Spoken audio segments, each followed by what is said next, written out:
আখতারুজ্জামান, আপনাকে আমাদের অনুষ্ঠানে স্বাগত জানাচ্ছি। আশরাফ ভাই, আপনাকে জি অনেক অনেক ধন্যবাদ, অনেক কৃতজ্ঞতা আপনার প্রতি। আপনি আপনার ব্যস্ত সময়ের মধ্যেও আমাদেরকে সময় দিয়েছেন, আমাদের দর্শকদের সময় দিয়েছেন।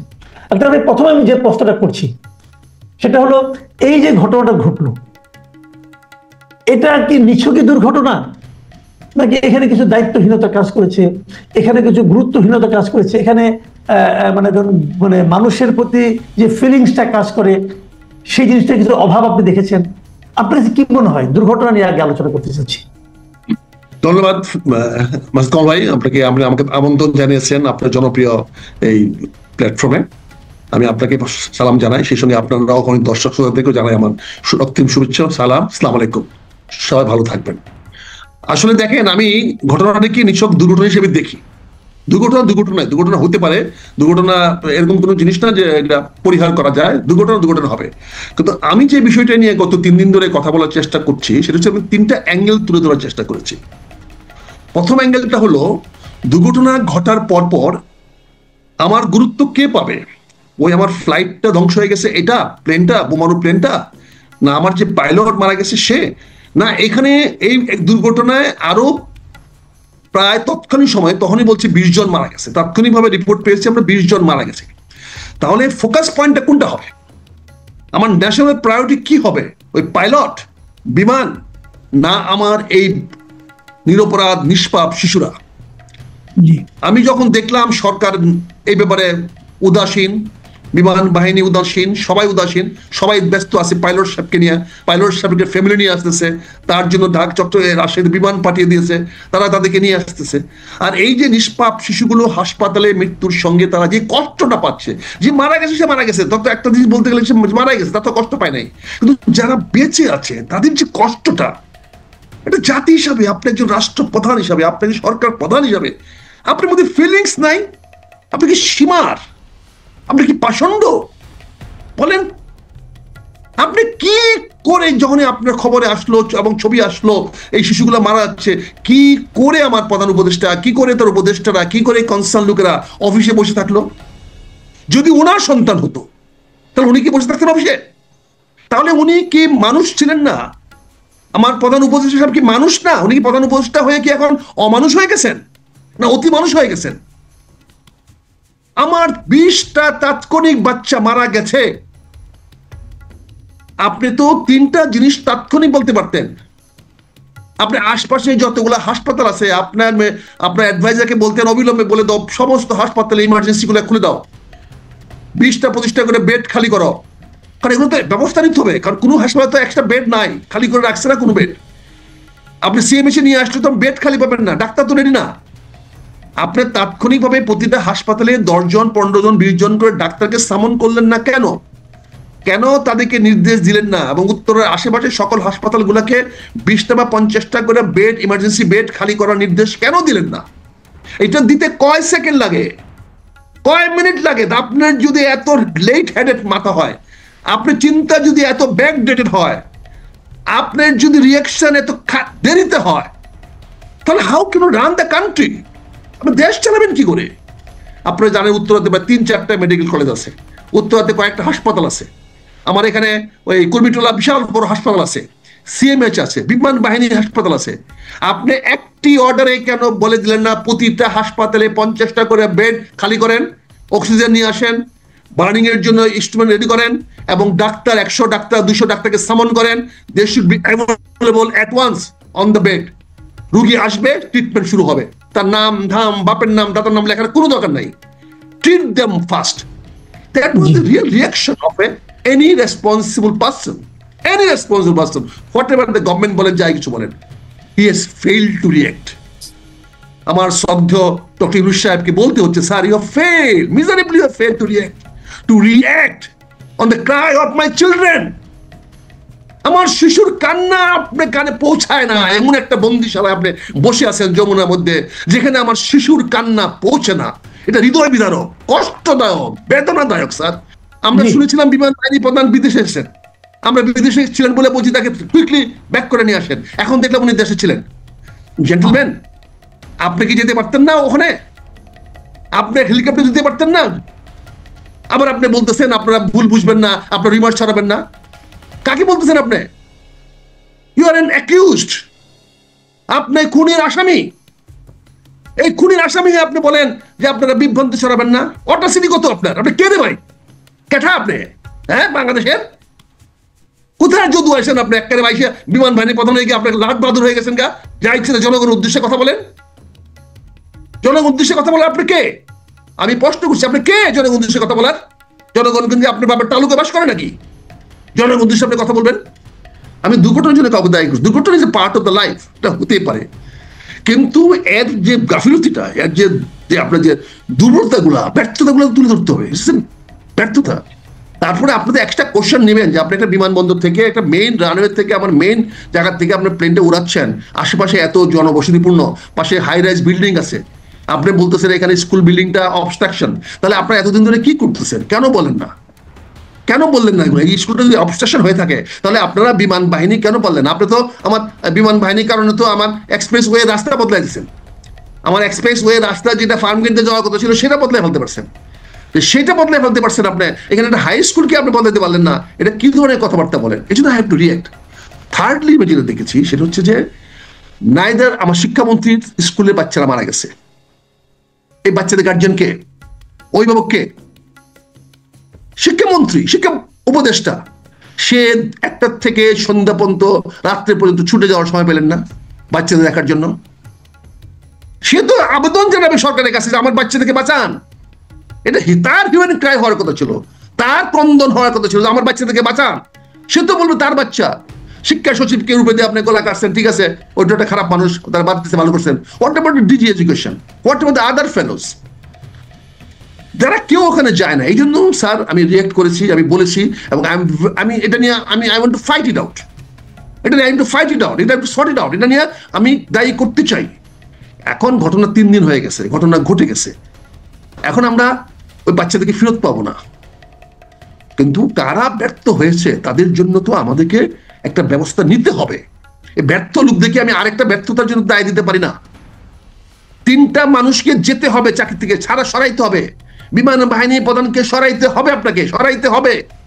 সরান, আপনি শিক্ষামন্ত্রীকে সরাইতে হবে। সরান, যত তাড়াতাড়ি সরাবেন তত তাড়াতাড়ি দেশের মঙ্গল হবে। সরাইতে হবে আপনাদেরকে সরান। স্বাস্থ্যমন্ত্রীকে অবিলম্বে সরাইতে হবে। সে ব্যর্থ হয়েছে ফেল করতে। আর 3 জনকে সরাইতে না পারলে আমি বিনয়ের সঙ্গে বলছি, ডক্টর ইউনূস সাহেব, this is not your bread and butter. Please leave this chair, go back to France, please. উনি ফ্রান্স থেকে আসছেন, যেখান থেকে আসা মাথায় যাকে আল্লাহ তো বলছেন তুমি যেখান থেকে আসছো সেখানে ফেরত যাবে, বুঝছেন না?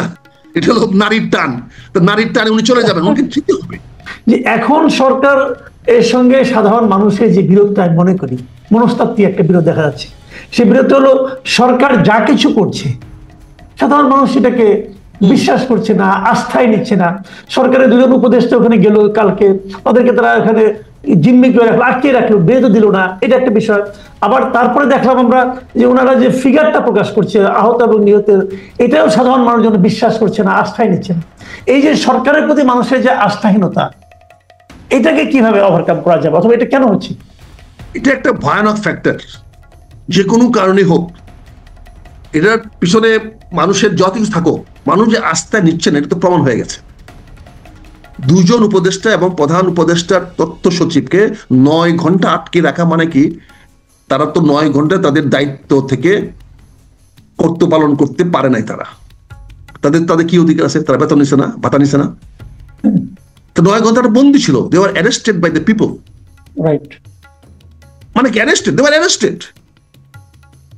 তো এটাতে জনগণ অ্যারেস্ট করছে, পুলিশ অ্যারেস্ট, জনগণ অ্যারেস্ট একই। অর্থাৎ সে তার দায়িত্ব পালন করতে পারে না, সে পথে নড়তে পারে না, চড়তে পারে না। তাহলে আপনি যাকে জনগণ গ্রেফতার করেছে তাকে দিয়ে আপনি আমাকে মিটিং করলেন কেন? আপনি জাতিকে এত বুড়ো আঙুল দেখাচ্ছেন কেন? শেখ হাসিনার কি পতন হয়েছে এটা কি ভুলে যাচ্ছেন? আর আপনি এমন পথে হাঁটতেছেন, এমন পথে চলতেছেন, সেখানে আপনি শেখ হাসিনাকে ওয়েলকাম করতেছেন। তাকে মনে হচ্ছে ঢাকায় আইন না আপনি আবার এই গণভবনে। শেখ হাসিনা তো আপনার ইয়াতে যাবে না, ওই যমুনাতে যাবে না, হয়তো আপনি আবার রিনোভেট করে গণভবনকে রিনোভেট করাইতেছেন জাদুঘরের জন্য, হয়তো গণভবনটাকে আবার তাকে এনে বসায় দিবেন, এরকমই দেখা যাচ্ছে আপনার এভাবে জনগণকে দিচ্ছেন। কাজে আপনি যে বলে অনাস্থা, অনাস্থা আর মানুষ কিভাবে প্রমাণ করবে?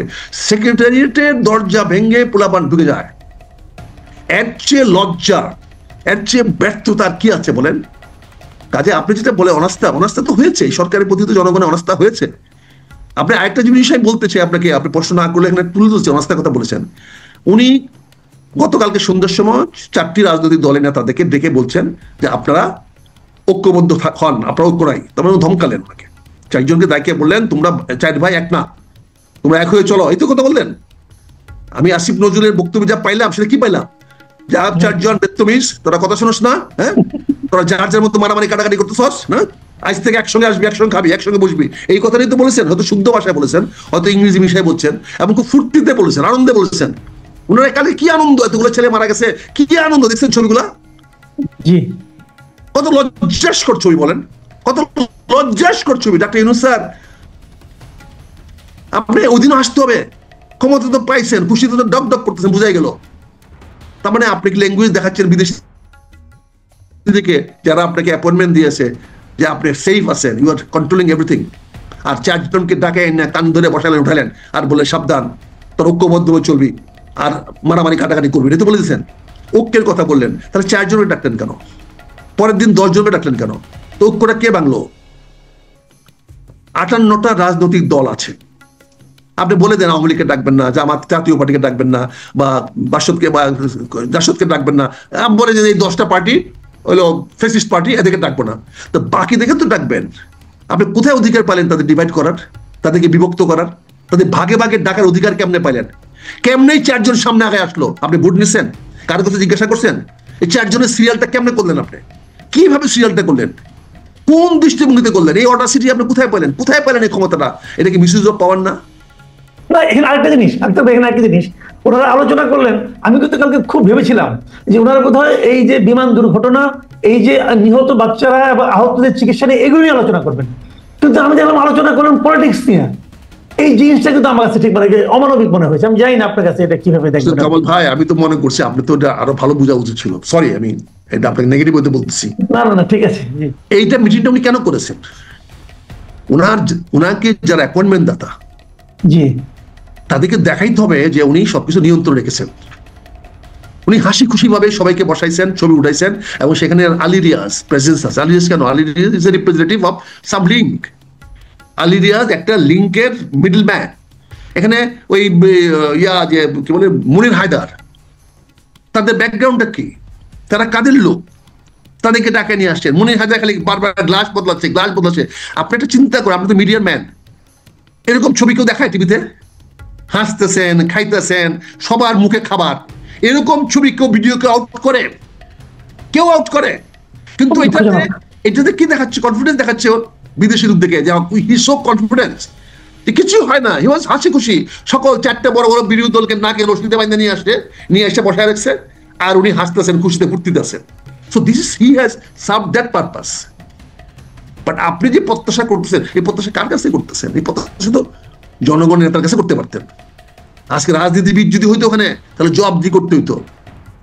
আমি ভাবতেও পারি না যে উনি আমার দেশের সরকার প্রধান হয়ে আজকে 32টা বাচ্চা, নিষ্পাপ শিশু মারা গেল, উনি একটা বাচ্চার মা কাছে মাথা হাত রাখতে পারলেন না। ওনার নিরাপত্তা কি এতই যে উনি পারলেন না একবার গিয়া হাসপাতালে গিয়ে একটা বাচ্চার মাথায় হাত বোলায় বলতে, বাবারে আমি চেষ্টা করতেছি, তোমাদের যা হয়েছে হয়েছে, আমি আর যেন না হয় সেই চেষ্টা করতেছি। আপনি কমিটমেন্ট থেকে আমরা আশা করতে পারি না, ওনার কাছ থেকে আমরা চাইতে পারি না, ওনার কাছে প্রত্যাশা করতে পারি না।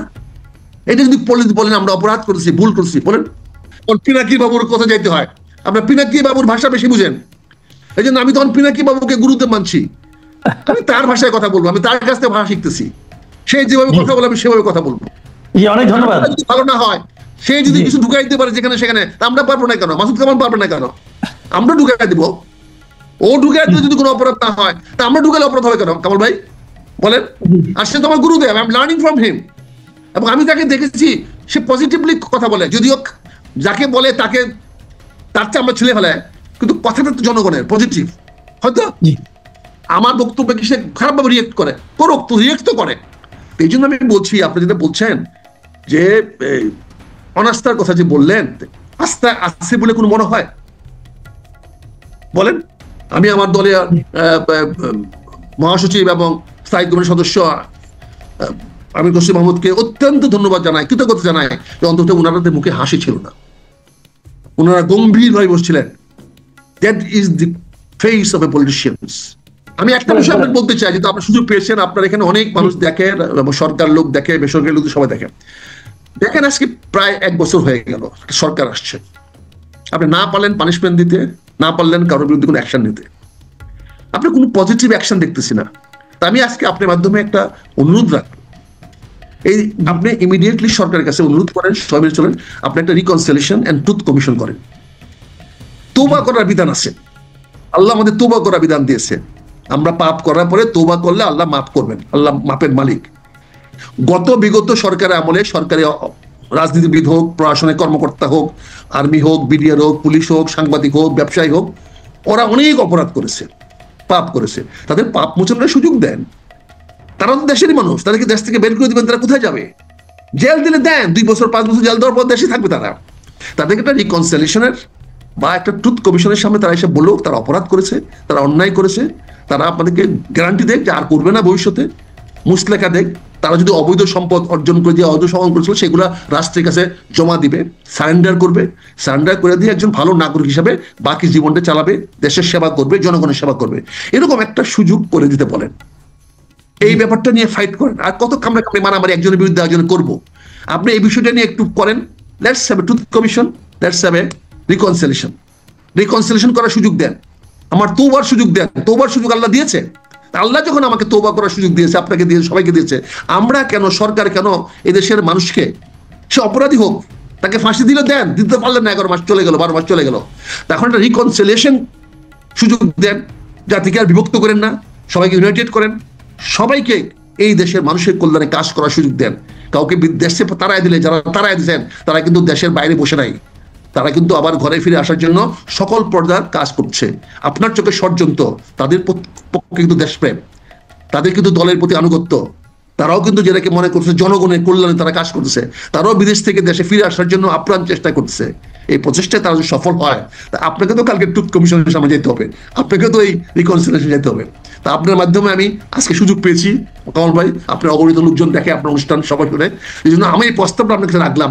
আপনি দয়া করে একটু হাইলাইট করেন যে রিকনসিলিয়েশন করে আপনি সবাইকে, এই জাতির মানুষকে ঐক্যবদ্ধ করেন, সবাইকে দেশের সেবা করার, কাজ করার সুযোগ দেন। মানুষ ভুল করে, ভুল করেই বলে সাজা পাইতে হয়, পানিশমেন্ট হয়, ফাঁসি হয়, কিন্তু তারপরেও আল্লাহ বলেছেন তওবা করলে মাফ করে দেন। তওবার একটা সুযোগ সৃষ্টি করে দেন। এই বলে আপনাকে বিদায় নিচ্ছি। অনেক ধন্যবাদ, অনেক শুকরিয়া যে আপনি আমাকে আপনার অনুষ্ঠানে সুযোগ দিয়েছেন। আমি কৃতজ্ঞ আপনার কাছে। I am obliged to you sir. Thank you very much. Thank you. আসসালামু আলাইকুম। অনেক ধন্যবাদ, অনেক ধন্যবাদ মেজর আখতারুজ্জামান। প্রিয় দর্শক, আপনারা শুনলেন মেজর আখতারুজ্জামান যেহেতু একজন রাজনীতিবিদ, উনি এবং সেই সঙ্গে এক সময় সামরিক কর্মকর্তাও ছিলেন, কাজেই সবচেয়ে বড় কথা উনি বাংলাদেশের একজন মানুষ এবং একজন সংবেদনশীল মানুষ। ওনার 3টা পরিচয় কিন্তু ওনার কথায় আমরা পেলাম। আপনারা শুনলেন, আপনাদের কেমন লাগলো আমাদের লিখে জানাবেন। আমরা চাইবো মেজর আখতারুজ্জামান আবারও আমাদের অনুষ্ঠানে আসবেন এবং আপনাদের সঙ্গে কথা বলবেন। প্রিয় দর্শক, এখন